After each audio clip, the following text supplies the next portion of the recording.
reputation management, review management. I'm here with Michelle Kiefer today, and she has two master's degree in business, one in business administration and the other in Master of Arts. So we're really glad to have her on the show today, and we're just going to walk through some reputation management and what that looks like for uh, you know big corporate businesses, and do the same rules apply to small or local businesses? So we're going to talk through that today. Hey, Michelle, how are you? I'm doing good. I'm glad to be here. Thank you for the invitation. Yeah, I've been doing marketing for a very, very long time, and reputation management is often a very overlooked part of it. And I'm glad that you're diving into it today. It's really important. Okay, cool. So let's just get what it is right out of the box. And I'm just going to read the definition straight off the page. So, reputation management refers to the practice of influencing and controlling others or individuals, businesses, public perception. It involves monitoring how you or your brand are viewed online and offline, taking strategic steps to maintain or improve that perception. Now, there's a lot of topics here today, so I'll kind of give you a bullet list of what those topics are, and then we're gonna dive into a specific topic. So, different areas of reputation management is online presence management, review management, search engine optimization, social media management, public relations, and crisis management.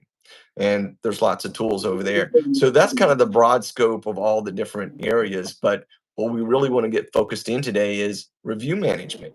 So, and review management is an incredible part of local businesses for several compelling reasons.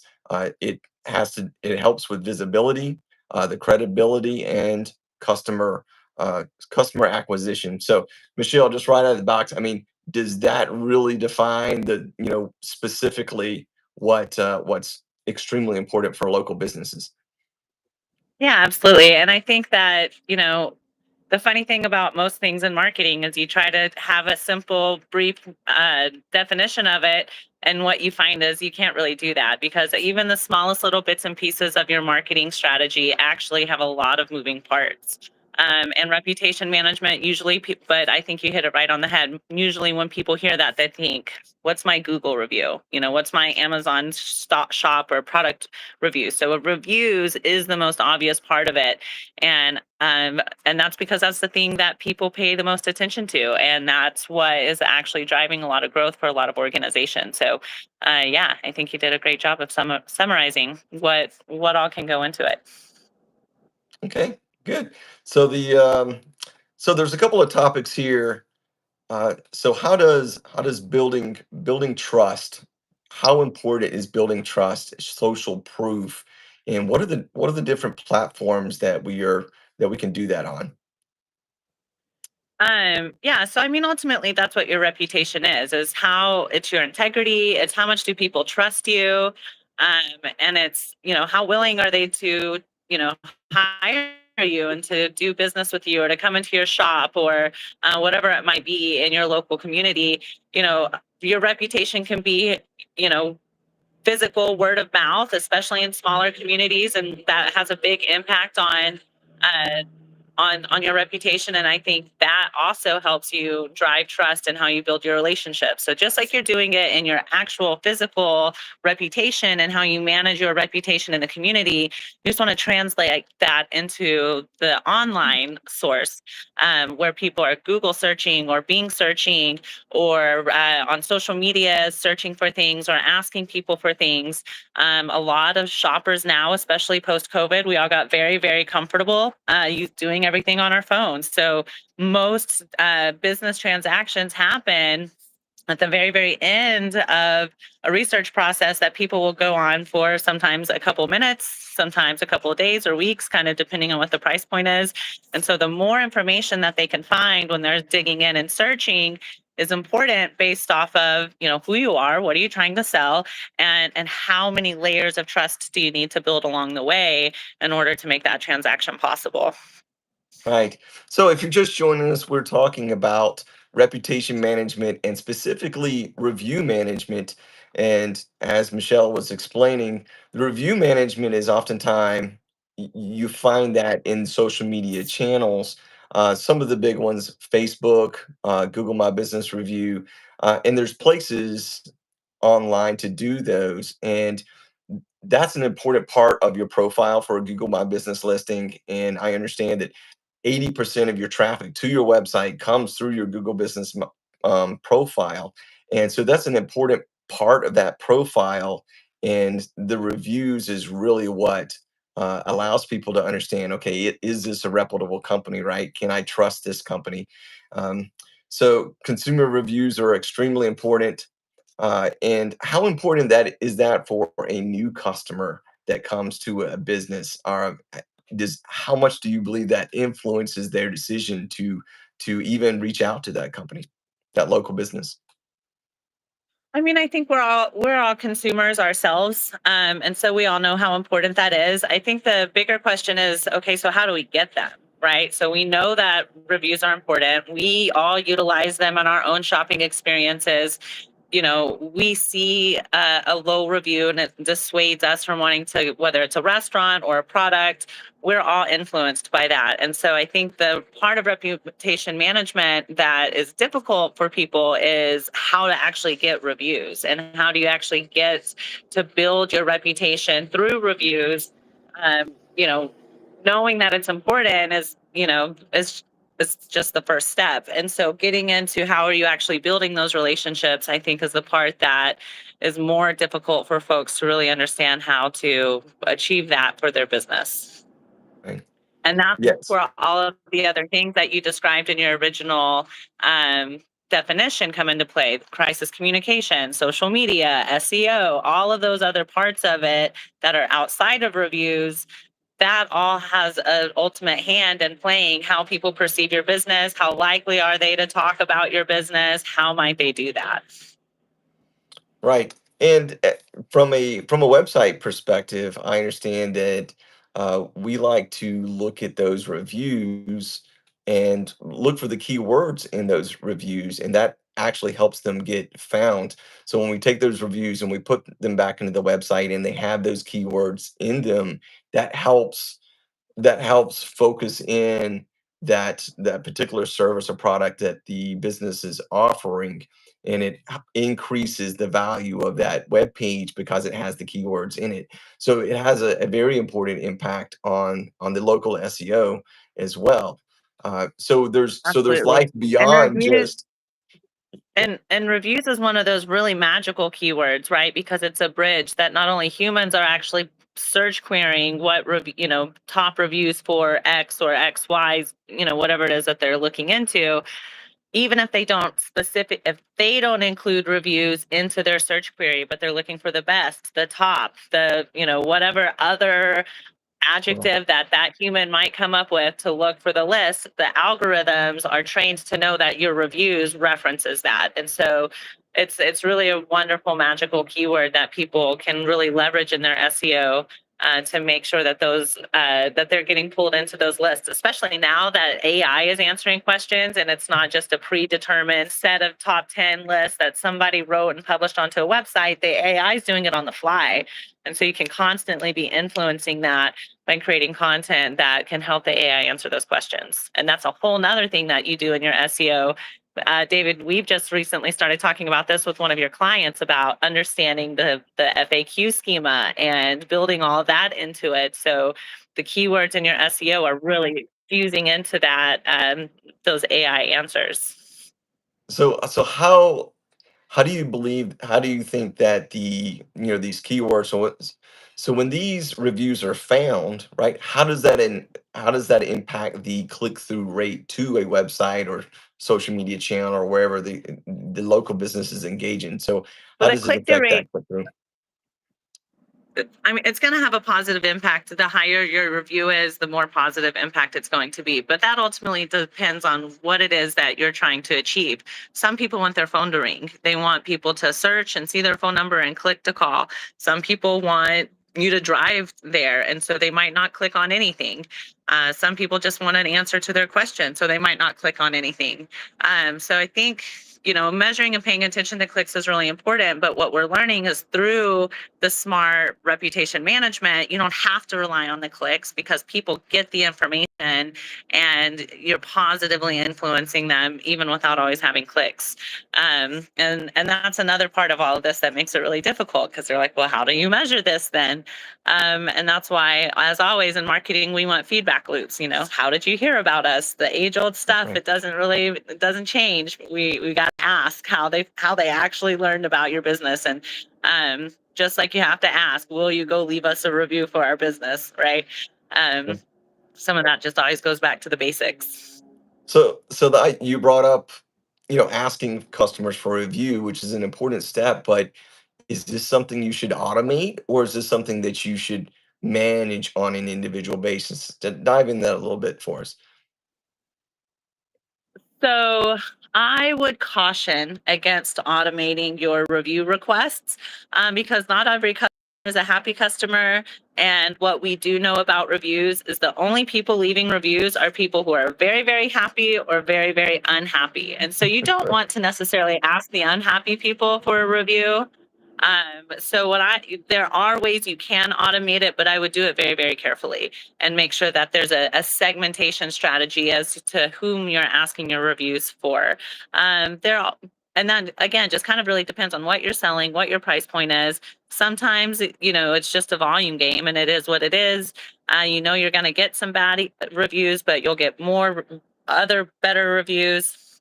And so you have leave a review in an email signature block or on a landing or an email from a purchase follow up. There's lots of ways to do it, but ultimately it depends on, again, what your price point is, and what you're doing to pull in customers, to that matter that, whose trust are you trying to build? Right. So there could be a difference between whether or not you're selling products and there's a lot of products, and or you're providing a local service, which many of our Right. customers do. And and it's actually the core function here is that you want to make sure your customers are satisfied, right? So it's a kind of a check the pulse, step, right? So is everything going well? So before you ask for that review, make sure that they are satisfied with their service, or the product. If so avoiding kind of the automation part of that. So, um, Another option is to automate it internally. And so you're still always asking for feedback and you're still always asking everybody for a review because some of us want to get our bad reviews. We want to know what we did wrong so we can improve it, so we can go back to our product or our service or our workflow, whatever it might be, and make adjustments based off of that reviews and then only publish the good ones. But, people can tell the difference between curated reviews and ones uh, that are or collected in other ways. So take that with a grain of right, salt. Again, you got to make your choice based on who you're right. building trust for. Well, anybody that's making an effort to get feedback from their customers are probably going to have good reviews. So that kind of goes hand in hand, right? If you don't really care about the product or service that you're providing as a local business, then your reviews would probably reflect that. So, uh, how does it? I think that's a fair assumption, but also I think what happens more commonly is that people just don't get any reviews at all. They can be providing a great service or have a great product and constantly be checking in with their customers, but they never ask their customers for the review. They don't. And so they might have been in business 2, 3, 5, even 10 years and only have one review, three reviews, and it's family and friends. But it's very different than getting 200 reviews, 400 reviews, 1,000, 2,000 reviews over the course of time, to show that stability of what it is that you're offering. Right. Yeah, that makes sense. It's ask for ketchup, right? So you sometimes you just have to make the ask, right? And to get those reviews, and that's something that we've got to remember to do. So another part is in enhancing customer engagement and loyalty. So when you get a review, so if you're a local business owner and you get a review, what should you do? You've got to respond to it, whether it's a good review or a bad review. You've got to leave a comment, acknowledge it, look it in the eye if it's their but you it's also a great opportunity if someone has left you a bad review that you can defend yourself and position it. Oftentimes the response to the review is more impactful than the review itself because people are again looking for relationships, looking for those little pinpoints of where trust can be built. And so how you respond to your reviews really shows a lot of character and how your brand is showing up, how the people who work there are showing up to engage with their customers. And ultimately, again, that's why we're looking at reviews in the first place. We want to know that whatever we're getting ourselves into is going to be an enjoyable experience. So you can start building those customer experience touch points by responding to reviews. That is great. So how does it amplify your marketing efforts in terms of the type of content that it has? So talk a little bit about it being authentic and the word of mouth. What's the impact there? Yeah. So when you think about, your marketing content, it's kind of a lot like the sales funnel, right? You get someone that's paying attention at the top of the funnel, and you want to move them down until they're ready to purchase. And marketing and content, it's kind of the same thing. Someone has to find your stuff, and then you build the trust, and that's what's bringing them down. So reviews and social proof and that type of content is at the bottom part of the funnel. So it takes the other types of content for people to find out that you exist, to find out their problem exists or that you can solve their problem or any of those types of things. But this is the thing this is the part of it that makes all the rest of the content you're doing really worthwhile because it's like, okay, it shows not only that you're an authority in the subject or in the industry, but that other people say that you are. You're not just saying it yourself. And so it's a really critical part of getting people to move all the way down through that marketing funnel so they're ready to talk to someone in your business or to make a direct purchase. Yes. Okay, so we're gonna wrap it up here pretty quickly. So I'm just gonna read out the key components of effective review management: monitoring, responding, generating, showcasing, and analyzing. So you can see that there's a process there. It's not a single, step for businesses, and it's absolutely critical. Probably the most important thing that a local business could do. So talk to us a little bit, Michelle, about that. Just a big picture of the overview. Just recap for us, about these key components. Yeah, absolutely. So, how you monitor and curate and get those reviews and analyze them and promote them, all of those things that you just said, how that happens is going to be a little bit different in each different types of company, again, based off of what it is that you're up to. Sometimes it could be one person who manages reviews entirely. Sometimes it's the owner of a local business. Sometimes it's the shift leader, someone who's just kind of in the know and paying attention to things and then wants to be a little bit more plugged in to the business's growth. Um, or maybe it's a team. You have the people, your social media team and your marketing team who's pushing out content, and your customer success and your support and your service people are the ones who are actually paying attention to, hey, this person had a great experience. Let's ask them for a review. And Yeah. so you can kind of have some tag teaming to accomplish all of it because it really is, like you said, it's a lot of steps if you want to do it well and you want to be able to predict success because that's ultimately what the difference between marketing and good marketing. Marketing, you can do all the marketing in the world, but whether or not it's working is based off of how well can you predict success. If you're doing good marketing and smart marketing and you're putting these systems in place, then you can see the levers that you're pushing and pulling, and you can predict the success of the campaigns. And review management is definitely a campaign that you should consider operating inside your organization. Man, I think this has been one of the best videos that we've had here on our YouTube channel. I mean, this has just been action packed, full of great content. Michelle is an expert in the field when it comes to marketing. She works with us here at the Shepherd's Loft team. If you're struggling with marketing in general, this is one of the most important things that you can do, and you can reach out to us if you need some help with that. Thank you for joining us today, Michelle. And Thanks so much. we'll see you next time. I'd love to do a series. I'm going to say this live. I'd love to do a series with you, Michelle. There's a Happy, couple of other happy to things that help. we could Yeah, tackle. All right. sounds good. Have, all right. Okay, Have a great day. Bye. bye. Thanks.